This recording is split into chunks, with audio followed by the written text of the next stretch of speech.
شروع اللہ کا نام لے کر جو بڑا مہربان نہایت رحم والا ہے۔ حامیم عین سین قاف۔ اللہ غالب و دانا اسی طرح تمہاری طرف ہدایات بھیجتا ہے جس طرح تم سے پہلے لوگوں کی طرف وہی بھیجتا رہا ہے۔ جو کچھ آسمانوں میں اور جو کچھ زمین میں ہے سب اسی کا ہے، اور وہ بلند و برتر ہے، عظیم ہے۔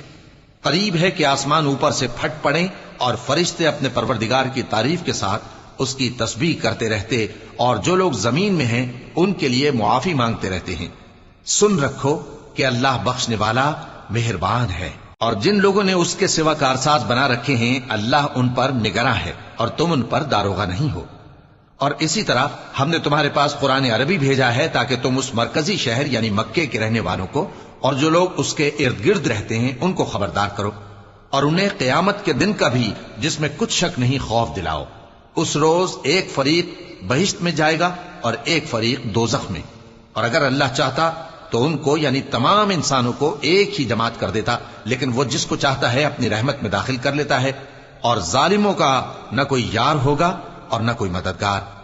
کیا انہوں نے اس کے سوا دوسروں کو کارساز بنا لیا ہے؟ سو کارساز تو اللہ ہی ہے، اور وہی مردوں کو زندہ کرے گا اور وہ ہر چیز پر قدرت رکھتا ہے۔